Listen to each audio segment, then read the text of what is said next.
Ikuti perjalanan aku umroh dan one day trip Kairo Mesir dalam 1 menit part 4 edisi belajar membuat kertas papirus. Kalau Indonesia punya batik, di Mesir punya kertas papirus. Ini adalah souvenir khas Mesir yang terbuat dari tanaman papirus.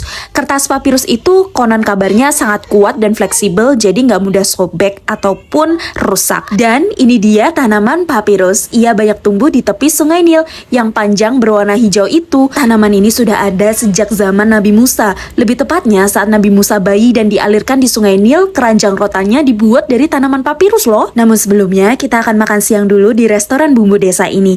Dan tempat ini biasanya digunakan juga sebagai tempat penitipan koper para jamaah Indonesia sebelum kita berkunjung ke piramida Giza, supaya menghindari pemeriksaan yang berlebihan dari petugas. Menunya kuliner Nusantara, ada sop daging, ayam goreng, mie goreng, balado terong, dan lain-lain. Dan selain itu kita juga bisa belanja aneka souvenir khas Mesir di sini karena pedagangnya udah buka lapak dan bisa bayar pakai rupiah loh. Ini jadi momen refleksi buat aku. Ternyata tinggal di Indonesia tidak seburuk itu.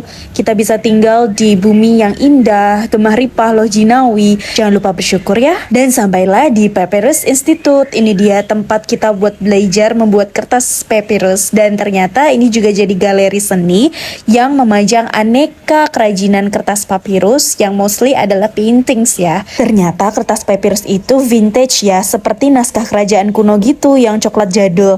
Dan teksturnya hampir mirip seperti pelepah pisang. Di tempat pembuatan kertas dari tanaman papirus.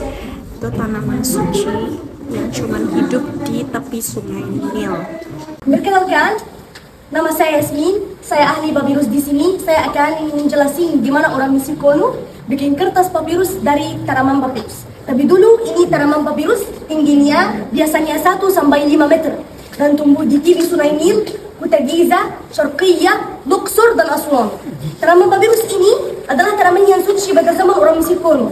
Kenapa itu? Karena ada beberapa alasan. Alasan yang pertama, bunanya mirip sinar matahari. Bunanya mirip sinar matahari. Bapak Ibu, alasan yang kedua, batangnya berbentuk segitiga. Bisa lihat? Ini mirip apa? Oh, segitiga. Segitiga mirip apa ini? Piramida ini. Kenapa? Karena tidak bisa tenggelam di air. Bisa lihat? Semuanya bisa lihat? Oke. Kemudian di sini ada bagian yang putih. Kalau bisa lihat, saya akan menggiris bagian ini ke irisan yang tipis, kayak gini. Untuk gambarnya sendiri dibuat oleh seniman dan itu bisa berbagai macam, seperti misalnya icon, simbol, tokoh, tempat, bahkan peta dan juga kaligrafi yang indah seperti ini. Dan untuk harganya memang sangat variatif ya, tapi dihargai dalam bentuk US